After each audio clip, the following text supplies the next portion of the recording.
Bapa di dalam surga, kami panjatkan syukur dan terima kasih kami di hadapan Tuhan, karena Tuhan telah berbelas kasihan kepada kami. Kami bersyukur di hadapan-Mu, Engkau telah pertama-tama menghidupkan kami oleh Injil-Mu, dan kami bersyukur kalau kami pun juga boleh disambangi oleh Injil-Mu, kehidupan kami pun juga boleh dikuatkan dan dihidupkan kembali oleh Injil-Mu. Kami berterima kasih kepadamu Tuhan, Engkau juga mempertumbuhkan kami melalui perkumpulan umat Tuhan di dalam gereja Tuhan saat ini. Mohon Tuhan terus menghidupkan kami melalui pemberitaan firman Tuhan. Kami sungguh ingin melihat Yesus yang dikabarkan secara verbal di dalam firman Tuhan, baik dalam perjanjian lama maupun perjanjian baru. Kami tidak ingin sekedar mendengarkan satu buah khotbah yang mungkin menyenangkan telinga kami, atau mungkin juga membosankan kami. Mohon Tuhan karuniakan kepada kami perjumpaan dengan firman-Mu.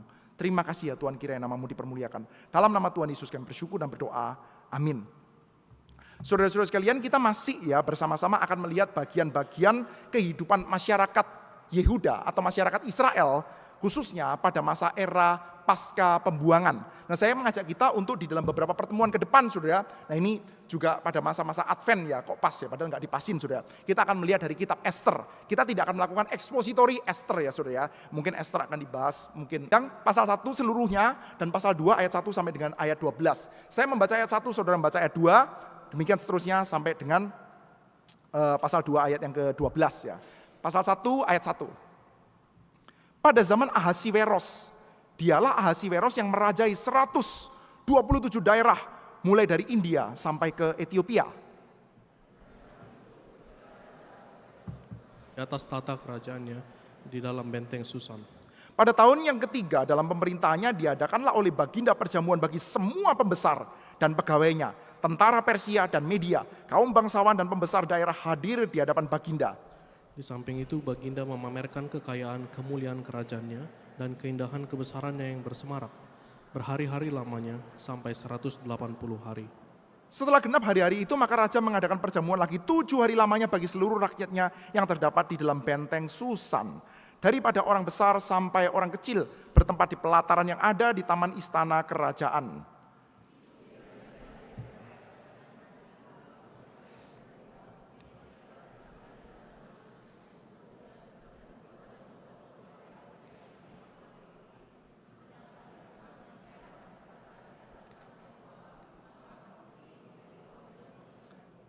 Minuman dihidangkan dalam piala emas yang beraneka warna, dan anggurnya ialah anggur minuman raja yang berlimpah-limpah, sebagaimana layak bagi raja.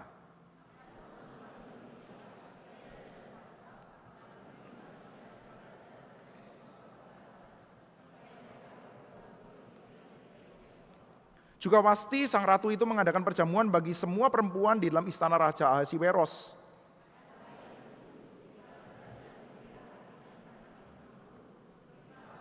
Kepada Mehunam, Bizza, Harbona, Bigta, Abagta, Zetar, dan Karkas, yakni ketujuh sida-sida yang bertugas di hadapan Raja Ahasiweros. Supaya mereka membawa Wasti sang ratu dengan memakai mahkota kerajaan menghadap raja untuk memperlihatkan kecantikannya kepada sekalian rakyat dan pembesar-pembesar, karena sang ratu sangat elok rupanya.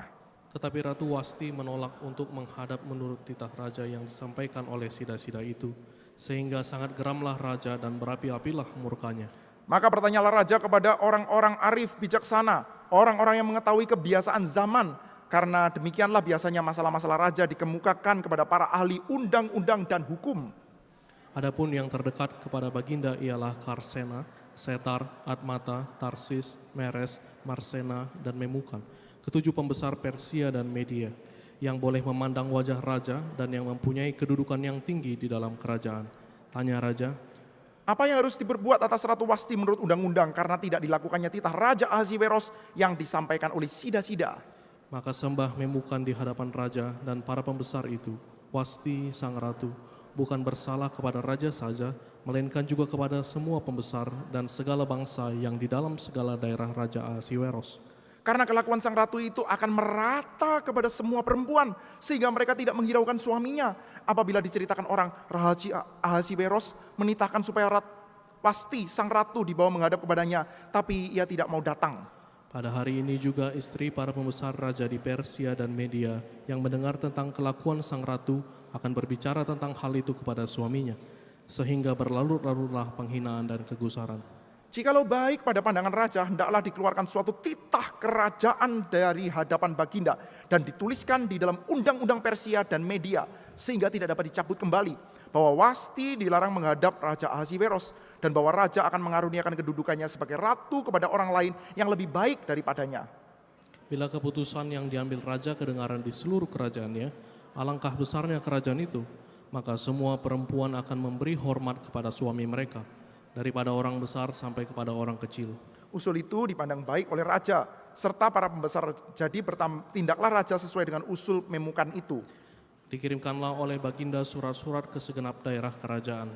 Tiap-tiap daerah menurut tulisannya dan tiap-tiap bangsa menurut bahasanya. Bunyinya, setiap laki-laki harus menjadi kepala dalam rumah tangganya dan berbicara menurut bahasa bangsanya. Sesudah peristiwa-peristiwa ini, setelah kepanasan murka Raja Ahasiweros surut, terkenanglah Baginda kepada Wasti dan yang dilakukannya dan kepada apa yang diputuskan atasnya. Maka sembah para biduan dan raja yang bertugas pada Baginda. Hendaklah orang mencari bagi raja gadis-gadis, yaitu anak-anak dara yang elok rupanya.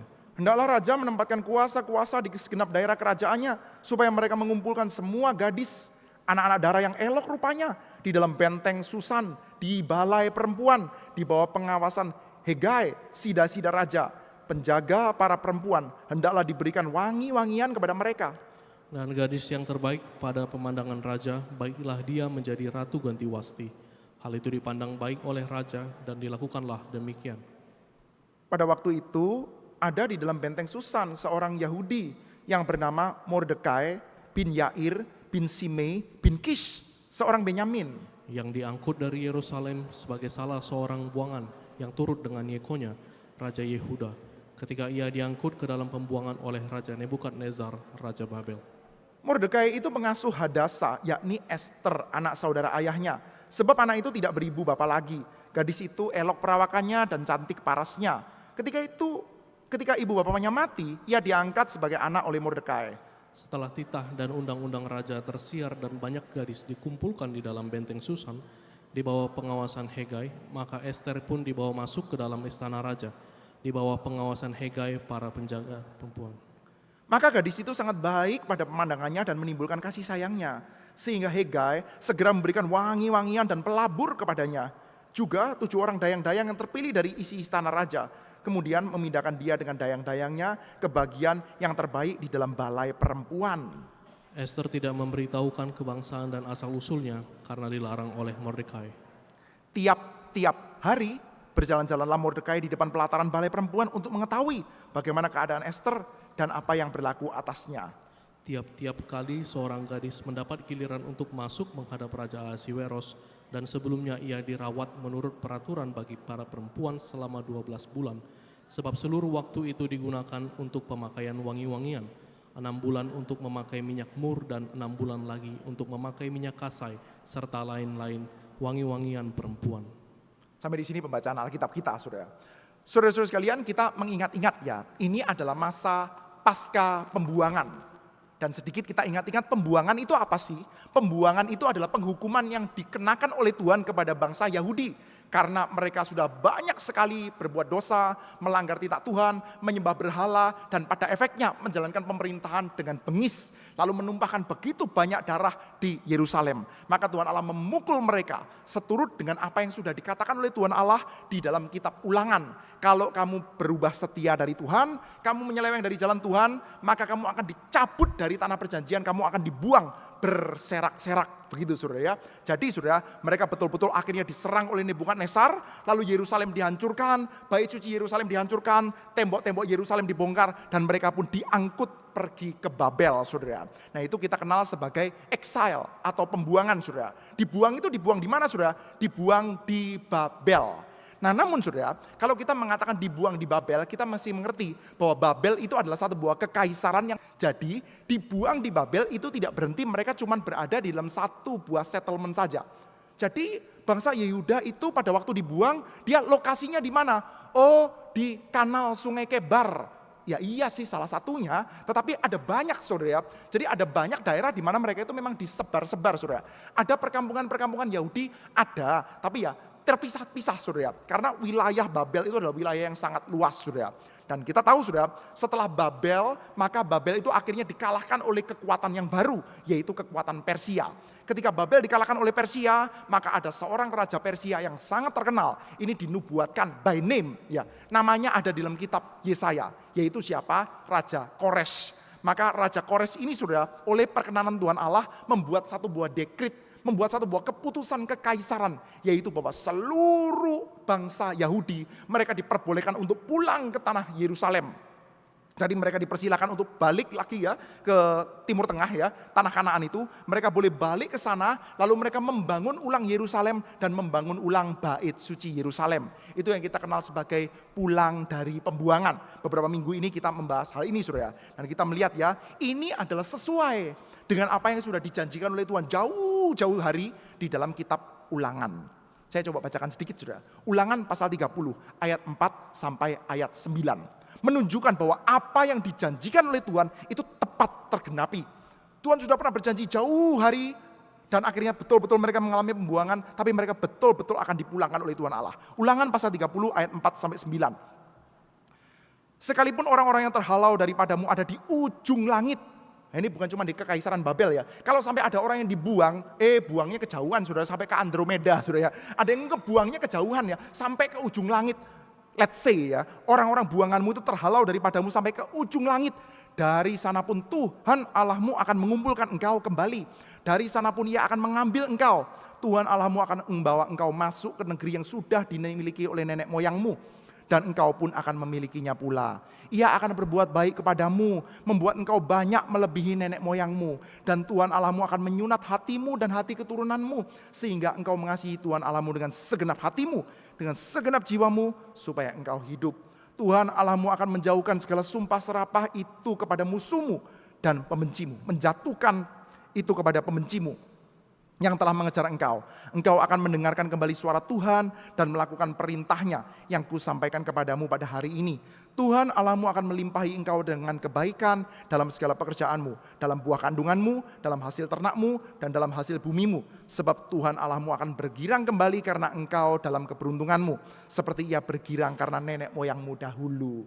Jadi di dalam kitab Ulangan sudah dinubuatkan, bangsa Israel jangan berbuat dosa, jangan menyembah kepada Allah asing. Kalau kamu menyembah kepada Allah asing, Tuhan akan pukul, akan buang kamu. Tapi nanti ketika kamu bertobat, kamu yang dibuang terserak-serak sampai ke ujung langit sekalipun dipanggil sama Tuhan. Ada yang nyasar ke bintang, ada yang nyasar ke Andromeda, dipanggil pulang sama Tuhan. Tentu itu bahasa figuratif ya, nggak ada pembuangan sampai ke langit, nggak ada Saudara ya. Belum ada apa itu namanya, pesawat yang sampai keluar angkasa ya tentu saja belum ada, bahasa figuratif lah Saudara. Tapi dibuang kemanapun akan dipulangkan oleh Tuhan, dan itu terjadi. Pada zamannya Kores itu terjadi Saudara. Nah, selalu banyak orang-orang Yahudi yang akhirnya mereka dipulangkan kembali Saudara. Setelah mereka dipulangkan kembali di bawah pimpinan Zerubabel, mereka mulai mendirikan ulang bait suci Saudara. Nah, itu nanti catatannya kita dapati di dalam kitab suci kita. Kita punya cerita yang ada di dalam kitab Ezra, Nehemia. Kita juga punya cerita tentang nabi-nabi pasca pembuangan. Nabi-nabi yang melayani setelah mereka pulang dari pembuangan. Siapa saja Saudara? Ada Hagai, lalu ada Zakaria, ada Maleaki. Janji Tuhan tergenapi Saudara. Tapi betul sih janji Tuhan tergenapi. Kita semua tahu cerita pulang dari pembuangan, Second Temple, kita kenal Second Temple Judaism, kita kenal Hagai, Zakaria, Maleaki. Tapi itu dikit Saudara. Orang-orang Yahudi yang akhirnya pulang dari pembuangan itu dikit Saudara. Sebagian kecil saja mereka itu pulang dari pembuangan Saudara. Sebagian besar di antara mereka. Nah ini angkanya nggak konklusif Saudara. Para scholars itu berdebat Saudara. Ada yang mengatakan ya sebagian besar itu bisa kayak 3 kali lipat, 4 kali lipat, sampai ada yang mengatakan mungkin 10 kali lipat itu nggak pulang Saudara. Sebagian kecil saja yang pulang tuh Saudara. Kenapa? Kenapa kok sebagian besar orang itu nggak pulang Saudara? Jawabannya cukup simpel Saudara. Mereka itu dibuang selama 70 tahun loh. Saudara, andai terjadi satu buah wabah atau terjadi satu hal yang sangat tidak baiklah di kota Batam, akhirnya memaksa sebagian besar di antara kita pindah. Ada di antara saudara yang pindah itu ke Jawa, ada yang ke Jakarta.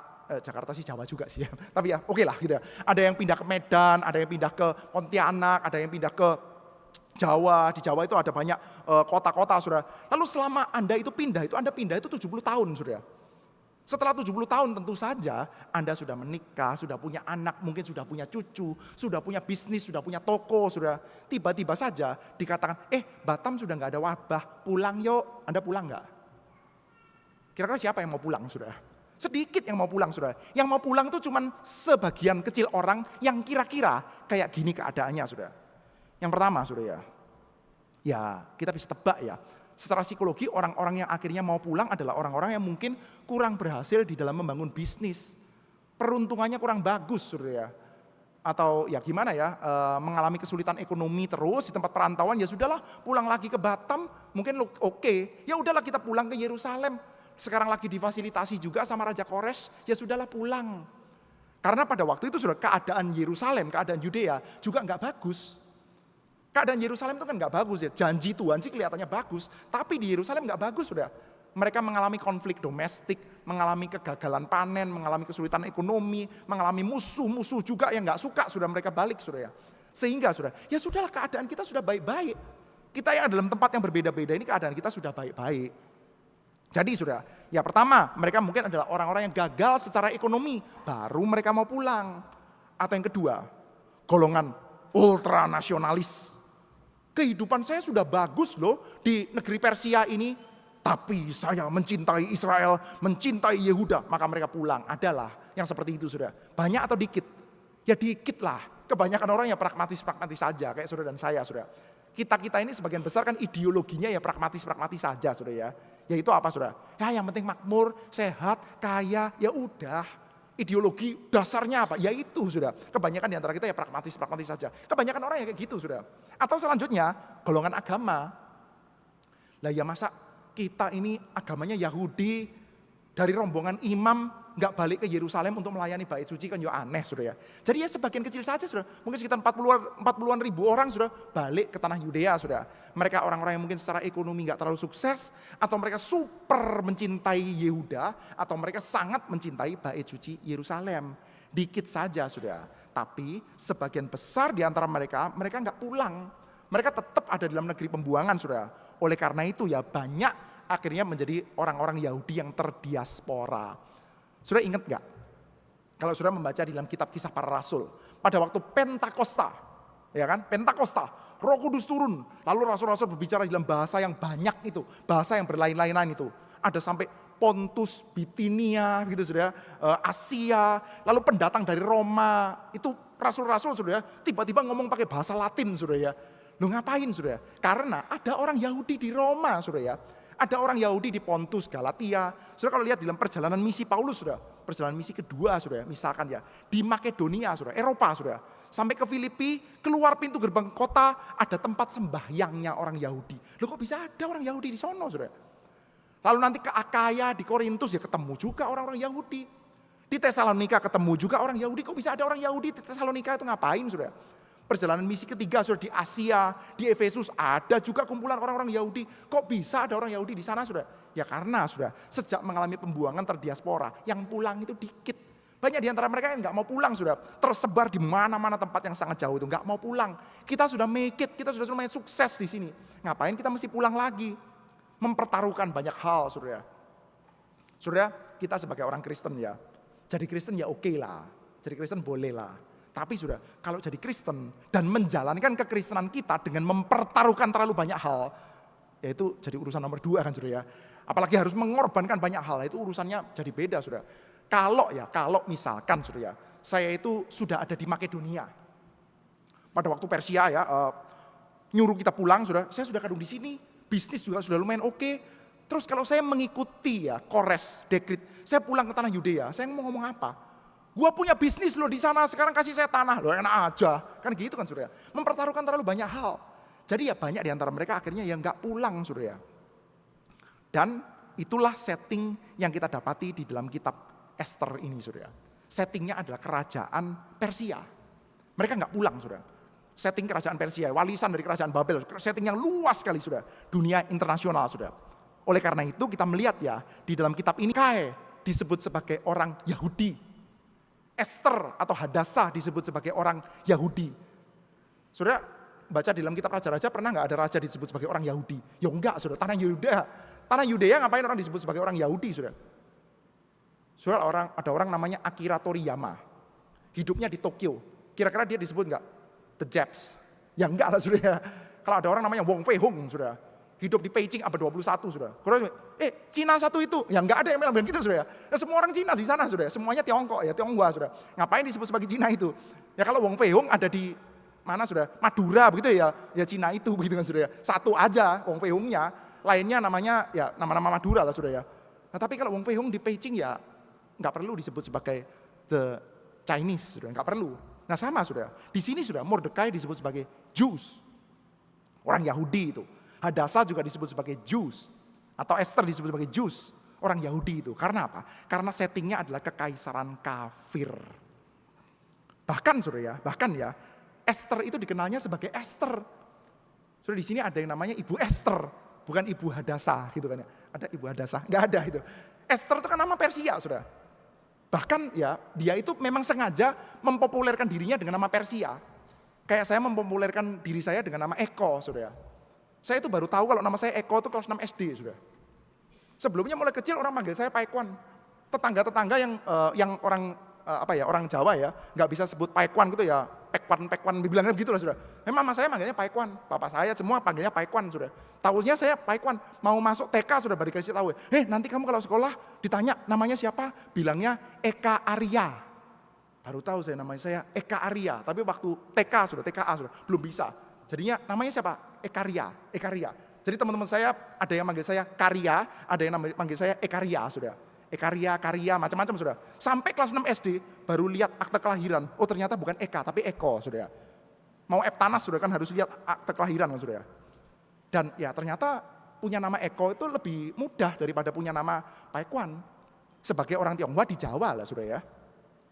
Mau masuk sekolah kan mesti pada waktu itu ada surat bukti kewarganegaraan Republik Indonesia macam-macam gitu. Jadi ya udahlah, Eko lebih gampang, lebih enak lah. Anda dikenal sebagai Esther ya lebih oke lah daripada dikenal sebagai Hadasa, orang Yahudi itu. Ini Persia, Bung. Jadi ya sudah, apalagi sudah kita melihat ya, Hadasa ini, Esther ini sudah Persia banget lah. Dia sudah hidup sebagai orang Persia dan dia Persia banget. Di dalam bagian yang tadi kita baca sudah, dia mengikuti satu buah ajang yang disebut sebagai Persian Got Talent. Anda pernah nonton British Got Talent sudah? Ternyata ada Persian Got Talent. Tapi Persian Got Talent itu sangat sederhana. Kalau British Got Talent itu kan dicek dia punya talent apa sudah. Kadang-kadang nyanyi begitu bagus. Atau ada yang bisa salto-salto, akrobat atau sulap sudah. Pokoknya you must have a very good talent sudah. Persian Got Talent nggak perlu itu sudah.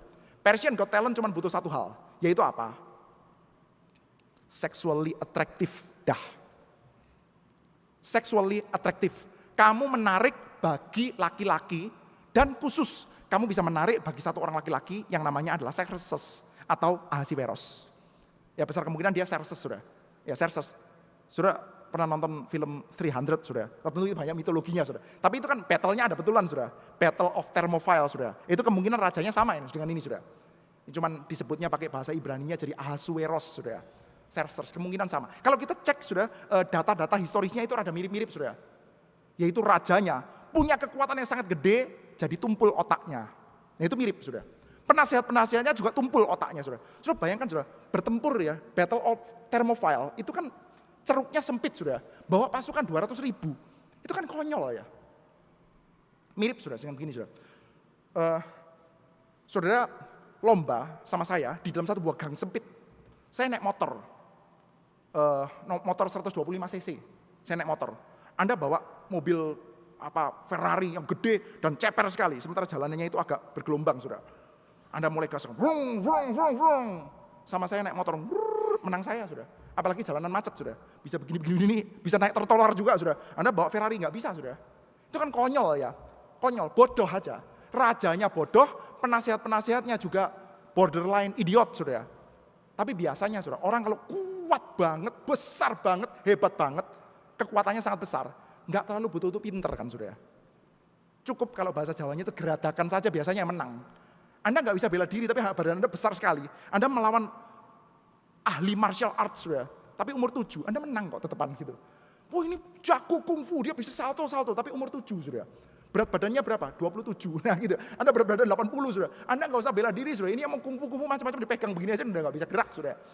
Asal Anda besar banget, kuat banget, nggak usah terlalu pinter sudah. Nah ini sudah. Kita mendapati ya sudah. Pada waktu itu sudah, rajanya itu bodoh. Rajanya juga nggak butuh, nggak terlalu terkesima dengan talent sudah. Dia cuma terkesima dengan satu hal, yaitu apa? Cewek cantik. Sudah pasti ya ketika dipanggil untuk memperagakan apa? Untuk memperagakan keelokan rupanya dia. Hadasa itu dicatat elok rupanya sudah. Dan ya kalau kamu kepengen survive di dalam satu buah kerajaan yang kurang terlalu pinter seperti ini, ya Anda butuh punya satu buah skill. Skill nggak perlu sih. Nggak perlu pinter nyanyi, nggak perlu pinter bahasa Inggris, nggak perlu pinter bahasa internasional. Saya bisa Aramaik, saya bisa bahasa-bahasa yang banyak. Saya ngerti tentang geopolitik, nggak perlu. Kamu cukup di grooming selama 1 tahun untuk apa saudara? Untuk menjadi cantik, luluran tiap hari. Kurang lebih seperti itu loh saudara. Saudara, ibu-ibu kalau dapat tawaran luluran gratis tiap hari mau nggak saudara? 1 tahun full saudara. The best. Disponsori oleh kerajaan saudara. Tapi ujungnya apa saudara? Ujungnya adalah supaya bisa ditidurin sama raja. Supaya raja itu mengatakan, saya paling suka sama yang ini. Nah itu saudara. Itu. Dan itulah yang dialami oleh orang-orang Yahudi yang ada di kerajaan Persia ini saudara. Mereka males lah. Ngapain saya mesti pulang ke tanah Yehuda? Pulang ke tanah Yehuda masih nggak jelas. Mengikuti Tuhan sesuai dengan kitab suci. Lah iya, sesuai dengan kitab suci. Tapi nggak jelas hidupnya kira-kira gimana. Ini sekarang yang jelas ini sekarang nih. Kerajaan Persia. Ya udahlah. Hadasa. Menyembunyikan identitas keyahudiannya. Namamu siapa? Nama saya adalah Esther.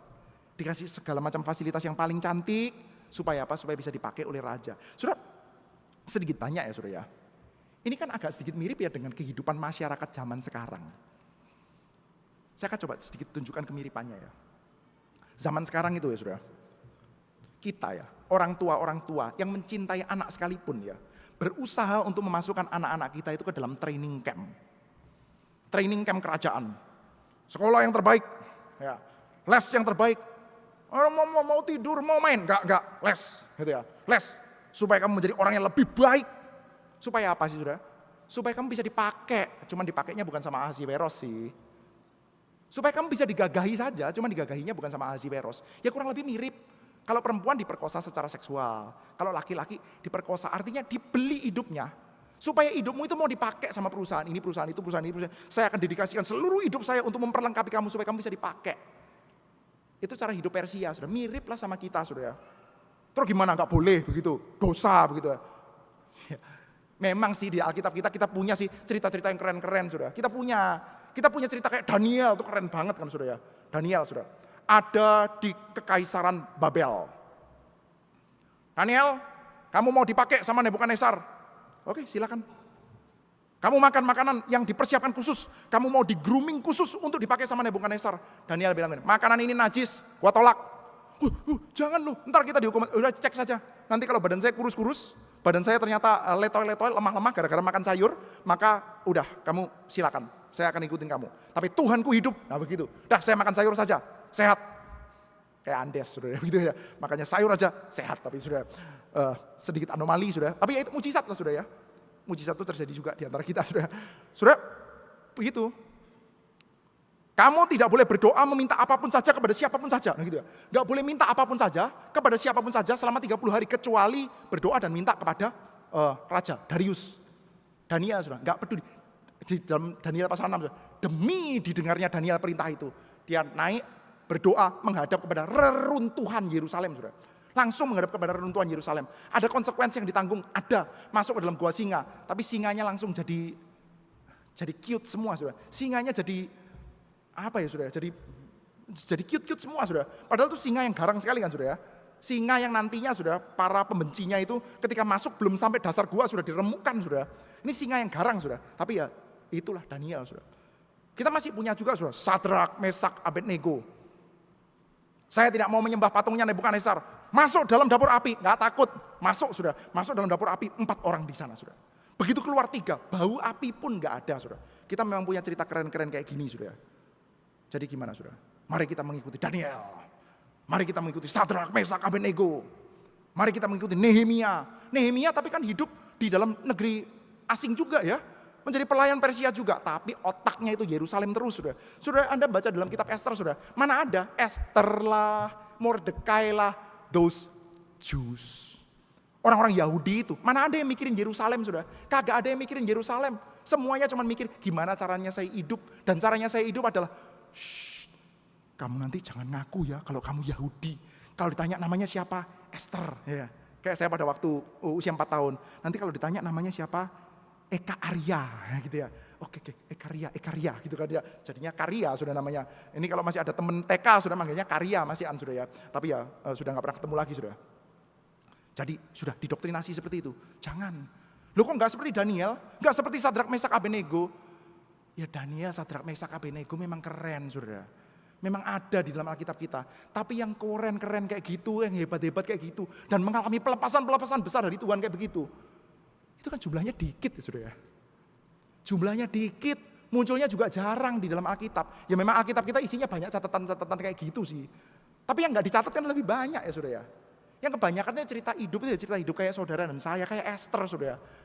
Hidupnya kayak gimana? Ya sudah, hidupnya kayak Persia saja. Terus Anda mau nyuruh Esther kayak gimana? Pada waktu dia ya, ini ya, coba lihat ya, Esther pasal 2 ya. Ada kata-kata ini.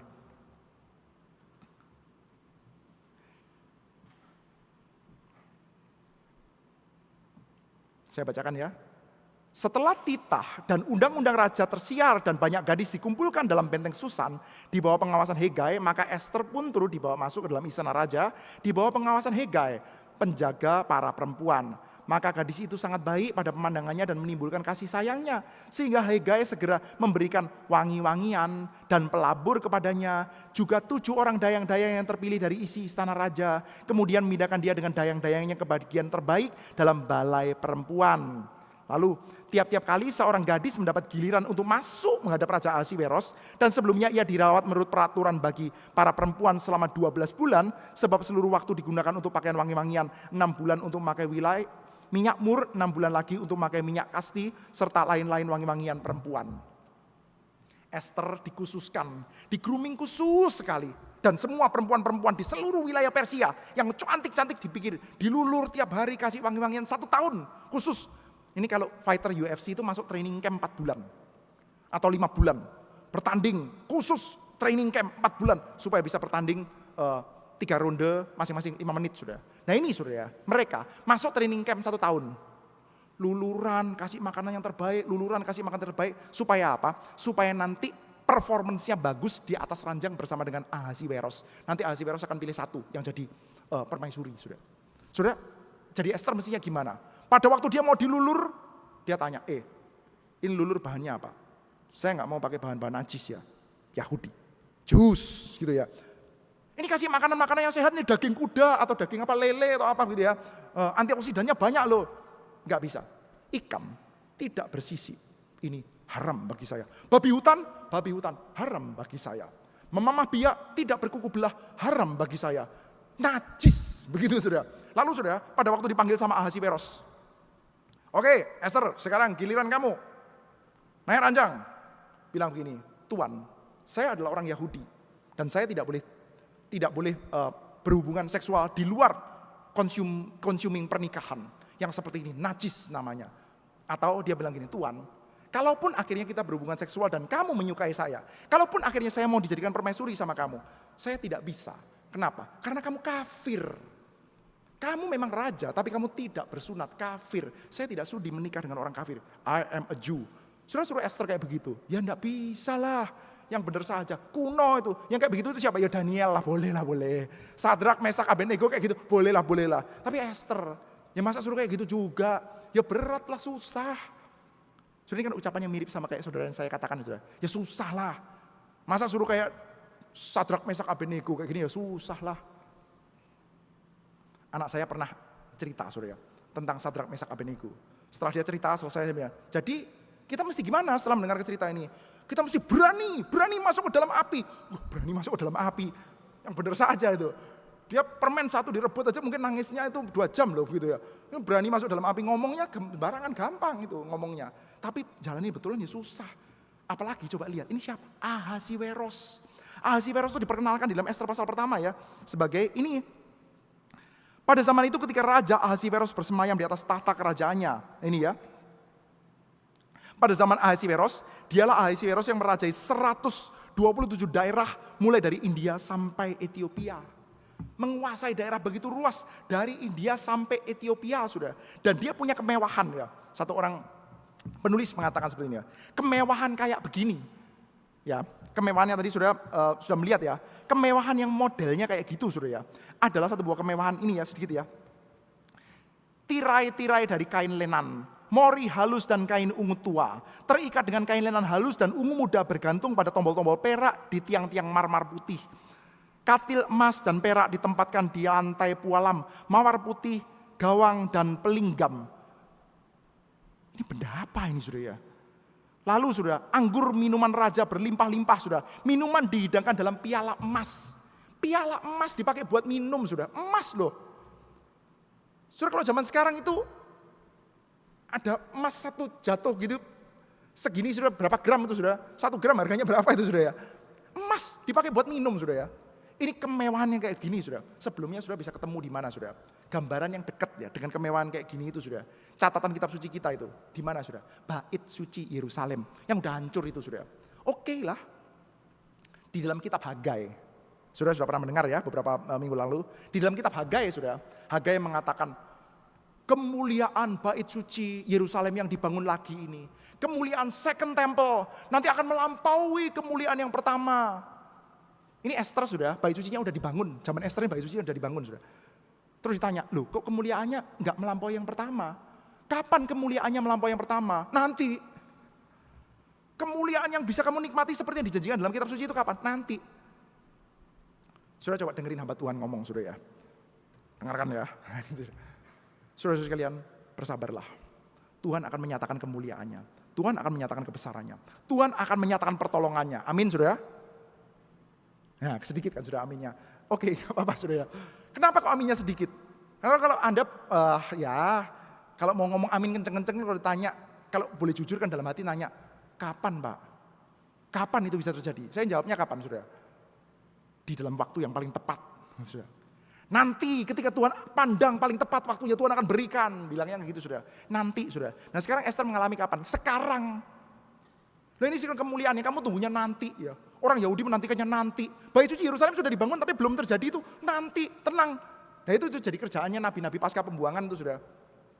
Hagai itu sudah jungkir balik, sudah suruh khotbah sudah ya. Maleaki itu jungkir balik, suruh khotbah itu. Maleaki, Zakaria gitu.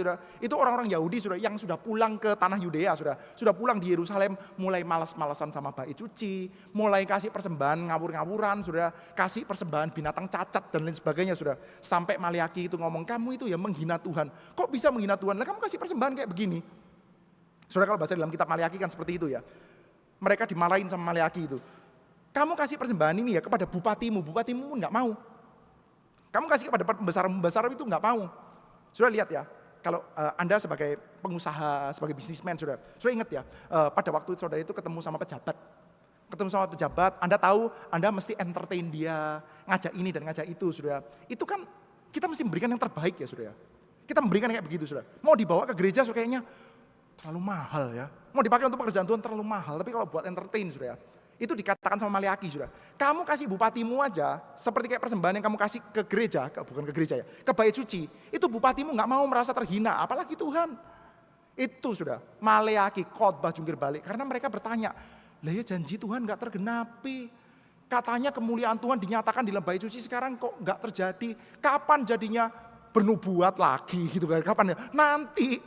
Nanti akan datang dia, nanti terus sudah. Sementara sekarang sudah Mordekai, Esther mengalami sekarang di Persia. Nggak usah tunggu pengharapan Tuhan nanti, sekarang tuh saya sudah bisa menikmatinya. Janji Tuhan ya, saudara-saudara sekalian percaya sama Tuhan. Tuhan akan memberikan kepada Anda penyertaan, kedamaian hati, kehidupan yang ditata oleh Tuhan. Anda berkata dalam hati, loh kehidupanku sekarang itu kok ya sudah tertata dengan baik loh. Ya sudah tertata dengan baik, pekerjaan ya oke, anak-anak ya baik, kerjaan ya oke. Ya sesekali ke gereja, sekali gak ke gereja, ya doesn't make any difference lah. Ya udah toh. Nah itu sudah dialami sama Esther sudah. Dialami juga sama Mordekai. Oleh karena itu sudah, kita melihat ya, sekarang ya, Ahasiweros sudah menyatakan, lihat yang saya punyai dalam kerajaan Persia ini? Kamu mau ikut sama saya? Atau kamu mau pulang ke sono? Pulang saja ke sono tuh, mengikuti sama janji Tuhanmu. Atau ya ternyata lebih menarik yang ada di dalam Persia sekarang, saudara. Tapi ya, inilah saudara, pilihan-pilihan yang diambil dalam kitab Ester ini ya. Pilihan yang paling wajar, pilihan paling masuk akal, pilihan yang pragmatis saja yang masuk akal adalah gimana saudara? Ya udahlah, nggak usah sampai terlalu ngotot-ngotot dengan pengharapan Yehuda, pengharapan Yerusalem. Udah sekarang kita hidup di Persia, ya udah nice. Kita sekarang hidup ya somehow ya dalam kehidupan kita memproyeksikan hidup kita, memproyeksikan anak-anak kita supaya dia itu kita perlengkapi ini dan itu. Tapi nanti akhirnya dia itu cuma akan dipakai sama perusahaan ini dan perusahaan itu, akan dipakai sama dewa Mamon lah. Dan nanti setelah dia nggak bisa bekerja lagi akan ditendang. Udah pasti itu, dimanapun saja ya kayak begitu. Tapi ya nggak apa-apa lah, quite good deal lah, oke lah. Mau ngomong minta pertolongan Tuhan, Tuhannya nggak kelihatan. Ya saya nggak jadi ateis sih, tapi Tuhan nggak kelihatan. Itu problem yang ada dalam kitab Ester, saudara. Saudara, kitab Ester itu adalah satu buah kitab yang banyak dipertanyakan kenapa dia itu bisa ada di dalam Alkitab kita. Saudara pasti pernah mendengar cerita tentang kitab Ester, saudara. Tapi saudara mungkin nggak terlalu menyadari bahwa kitab Ester itu banyak sekali dipertanyakan, saudara, di dalam lingkungan para scholar, saudara ya. Di dalam lingkungan gereja mula-mula banyak sekali mendapatkan cercaan atau pertanyaan. Kenapa kok kitab kayak gini bisa ada di dalam Alkitab kita? Kitab ini semestinya ada atau nggak ada sih dalam Alkitab kita? Ini kitab terlalu sekuler, gak ada sebut nama Tuhan dan tidak menceritakan Tuhan sama sekali. Ini kan menceritakan hari raya Purim, saudara. Buat apa? Ini seperti kayak di dalam Alkitab kita tiba-tiba ada legenda maling kundang gitu. Ngapain? Gak ada cerita Tuhan-Tuhannya sama sekali, saudara. Ini cerita tentang kerajaan Persia. Gak ada cerita Tuhannya sedikit pun. Ini cerita yang sekuler, Tuhannya gak ada. Justru, saudara, itu problem yang sedang coba untuk dikorek di dalam kitab Ester ini. Yaitu apa? Kamu merasa Tuhan gak ada. Kamu merasa Tuhan gak kelihatan. Coba kita lihat lagi dengan sedikit lebih detail ya. Coba lihat apa yang terjadi itu. Yang terjadi adalah ini. Pertama saudara, Ahasiweros mengumpulkan banyak sekali pembesar-pembesarnya. Di seluruh dari 127 provinsi saudara. Para pembesar, orang militer, para pembesar sudah dikumpulin jadi satu saudara di Puri Susan saudara. Dan dia mengadakan pesta. Pesta itu diadakan berhari-hari lamanya. Berhari-hari lamanya itu sudah membayangkan berapa lama saudara? Berhari-hari lamanya, berapa lama saudara? Berhari-hari lamanya itu kan mestinya 6 hari. Berhari-hari lamanya 180 hari saudara. 6 bulan pesta saudara. Ini pesta macam apa saudara? Dia mau menunjukkan kekayaan, kebesaran, kemegahannya itu 6 bulan saudara. Beberapa waktu yang lalu saudara, dengan jengkel saudara, akhirnya saya membuka YouTube, lalu saya melihat tur kekayaan Ahmad Syahroni saudara. Setelah peristiwa itulah saudara. Lalu di dalam rumahnya dia mulai memamerkan itu patung-patung Iron Man-nya, Iron Man gitu ya. Lalu dia memamerkan juga jam Richard Mille gitu saudara. Lalu dia memamerkan dia punya Richard Mille sambil, saya lupa kata-katanya. Lu tahu nggak ini harganya berapa? 2M ya, kalau 2M saya beli 5. Ini pengen saya sumpel saudara. Kalau 2M saya beli 5, bilangnya begitu saudara. Saya punya Richard Mille, nah gini ya. Saya punya patung-patung Iron Man, kalau ini mungkin berapa ratus juta begitu saudara. Lalu dia tuh rumahnya kalau nggak salah di mana ya? Tanjung Priok atau di mana saudara? Daerah Jalan Sempit. Lalu dia punya garasi gede sekali, sports car di sini dan di sana saudara. Saudara, videonya berapa lama? Video untuk memamerkan kekayaan, bukan kekayaan saya loh saudara. Saudara kalau saya bikin video untuk memamerkan kekayaan saya, harta saya pamerkan, videonya 2 menit sudah habis. Saudara-saudara sekalian, inilah rekening saya, inilah kumpulan arloji saya, inilah kumpulan buku-buku saya. Oh, mungkin nggak sampai 3 menit sudah. Tapi ini Ahmad Syahroni, videonya panjang dong, nggak bisa 3 menit. Berapa menit?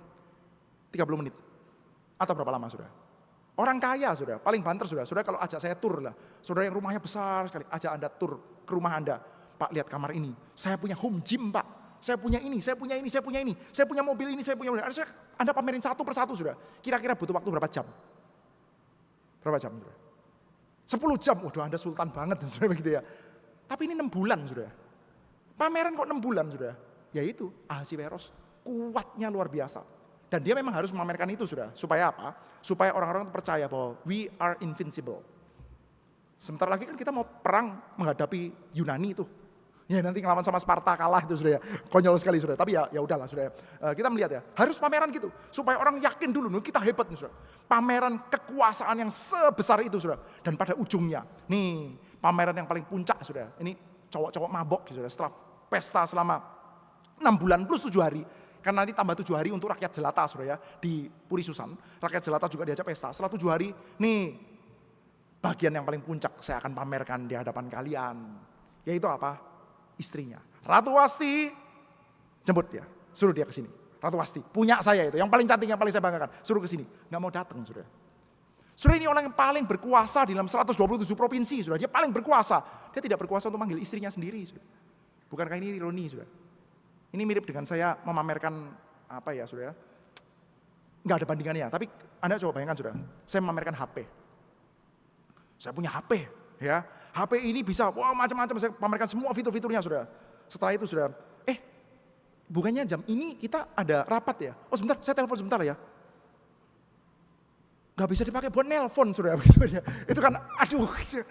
Sampai kepada ujung, loh HP-nya gak bisa dibuat nelpon, saudara. Sudah saya pamerin begitu hebatnya HP ini dipakai buat nelpon, gak bisa, saudara. Sampai di ujung, yang di paling puncaknya, lah istrinya aja dipanggil gak bisa, saudara. Maka, saudara, dia pun marah, saudara. Setelah marah, saudara, apa yang terjadi, saudara? Kita mendapati ada nasihat-nasihat konyol dari penasihat-penasihat sangat konyol juga, saudara. Memukan nih, saudara. Ini susah, saudara, membayangkan ada manusia yang konyol ini, saudara.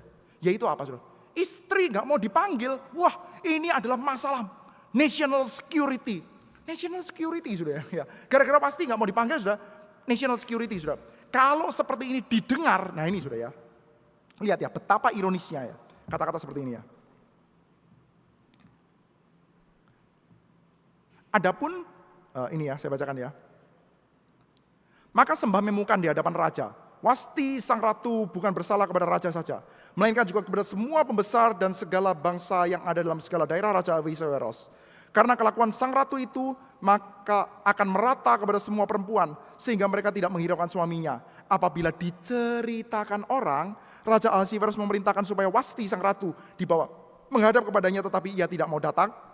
Pada hari ini juga, istri para pembesar raja di Persia dan Media yang mendengar tentang kelakuan sang ratu akan berbicara tentang hal itu kepada suaminya. Sehingga berlarut-larutlah penghinaan dan kegusaran. Jadi penasihat bilang gini, kalau sampai ya nanti di luar diceritakan orang, ini bisa menjadi public shame. Kalau sampai diceritakan orang, kalau sampai semua orang tahu, maka nanti bahaya ini. Semua istri bisa nggak tunduk sama suami, bisa menjadi golongan suami-suami takut istri semua, ini bahaya ini. Itu nanti golongannya orang-orang abad 21 saja, biarin. Jangan sekarang dong, begitu kan ya. Aduh itu bagiannya kaum feminis lah nanti abad 20, 21 lah, jangan sekarang. Bahaya. Ini nggak boleh sampai diceritakan di mana-mana, Saudara. Maka harusnya mereka menutupi ceritanya. Tapi Saudara, alih-alih mereka menutupi ceritanya, mereka bikin undang-undang. Bikin undang-undang, Saudara. Undang-undang dibacakan dalam 127 provinsi dan diterjemahkan ke dalam semua bahasa, Saudara. Loh ini kan konyol ya, Saudara ya. Saudara bayangkan, Saudara. Kalau ya kita berkata, Tuhan gak kelihatan. Lalu Anda mendengarkan seperti ini, Saudara. Donald Trump, Saudara, di Amerika. Dia mengadakan pesta untuk seluruh negara bagian selama 6 bulan, Saudara. Pakai pajak, pakai hutang mungkin, Saudara ya. Saya tahu lah, Saudara. 6 bulan, Saudara, pesta. Selama 6 bulan. Lalu setelah itu pada hari yang terakhir, 6 bulan 7 hari, Saudara. Lalu dia panggil istrinya. Melanie, come here. I will show you to my people. Begitu, Saudara. Melanie nggak mau datang, Saudara. Setelah itu Melanie diceraiin, Saudara. Setelah Melanie diceraiin, Saudara, alih-alih dia menutupi aib itu, Saudara, dia panggil CNN, dia panggil Fox News, dia panggil all the news media, Saudara. Lalu setelah itu dia bikin undang-undang, Saudara. Dia bikin undang-undang harus diterapkan di semuanya. Undang-undangnya isinya apa, Saudara? Isi undang-undangnya adalah ini, Saudara. Dikirimkanlah oleh baginda surat-surat ke segenap daerah kerajaan, tiap-tiap daerah menurut tulisannya, tiap-tiap bangsa menurut bahasanya, bunyinya, setiap laki-laki harus menjadi kepala dalam rumah tangganya dan berbicara menurut bahasa bangsanya. Undang-undangnya isinya adalah apa?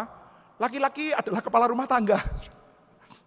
Ini kan konyolnya luar biasa, Saudara. Tapi itu yang terjadi, Saudara. Saudara, kalau itu terjadi ya, Donald Trump bikin itu ya, Saudara. Lalu diumumkan, Saudara, minta diumumkan di PBB, ngambek juga deh, Saudara. Ngambek ya, imposing tarif dan lain sebagainya. Bagi semua yang tidak mau mengumumkan ini, Saudara.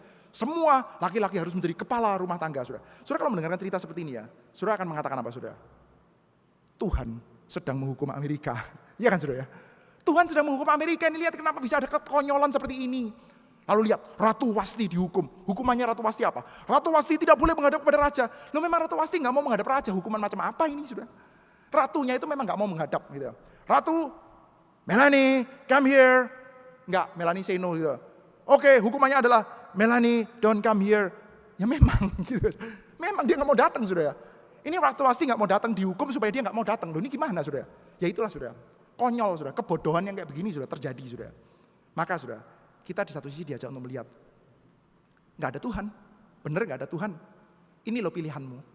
Kita seperti kayak diajak untuk melihat satu buah parodi ya. Inilah dunia yang diinginkan oleh Mordekai.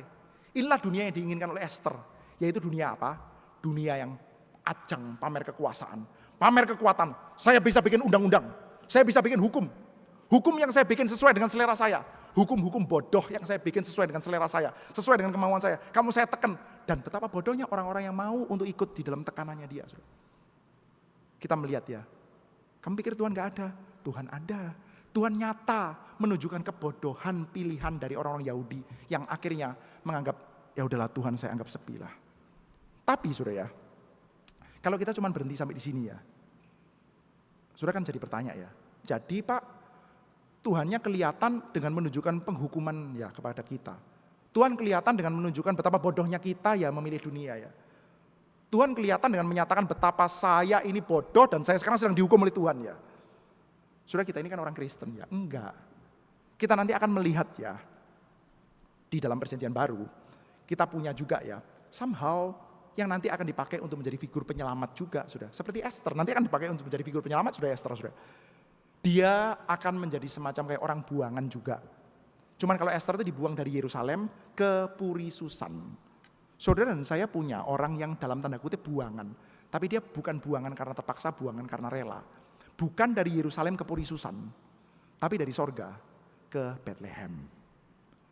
Dia saudara ya, tidak di grooming di Puri Susan, dikasih lulur setiap hari saudara. Dia di grooming di mana saudara? Dia di grooming di padang gurun. Dia di grooming di tengah-tengah penderitaan dan penolakan saudara.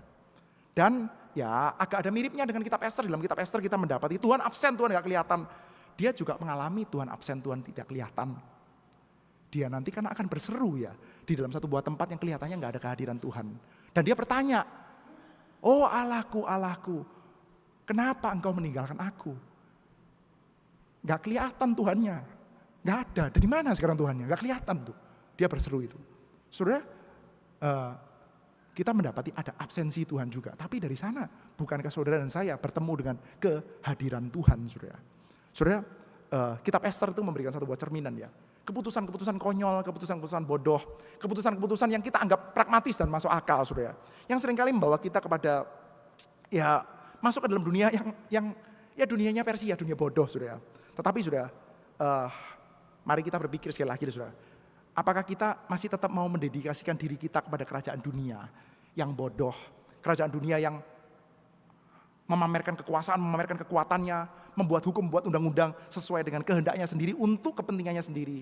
Atau sudah kita mau mendedikasikan diri kita kepada raja yang sengaja menoleh kepada kita, melihat kita ketika kita adalah orang buangan, sudah sengaja mengidentifikasi dirinya dengan kita dan menjadi orang yang mengalami ketidakhadiran Tuhan supaya kita mengalami kehadiran Tuhan. Mari kita bersama berdoa di hadapan Tuhan. Bapa, kami bersyukur karena kami punya kitab suci kami. Kami bersyukur karena kami punya Tuhan Yesus. Kami bersyukur di tengah-tengah langkah-langkah kami yang pragmatis, langkah-langkah kami yang tidak saleh Tuhan. Kami tetap berhadapan dengan Tuhan yang memberikan anak tunggalnya, mengalami pembuangan yang paling menakutkan, supaya kami ini boleh mengalami kepulangan di dalam peribaan Tuhan yang paling mengasihi kami. Terima kasih ya Tuhan, kiranya nama-Mu dipermuliakan dalam nama Tuhan Yesus. Kami bersyukur, kami berdoa. Amin.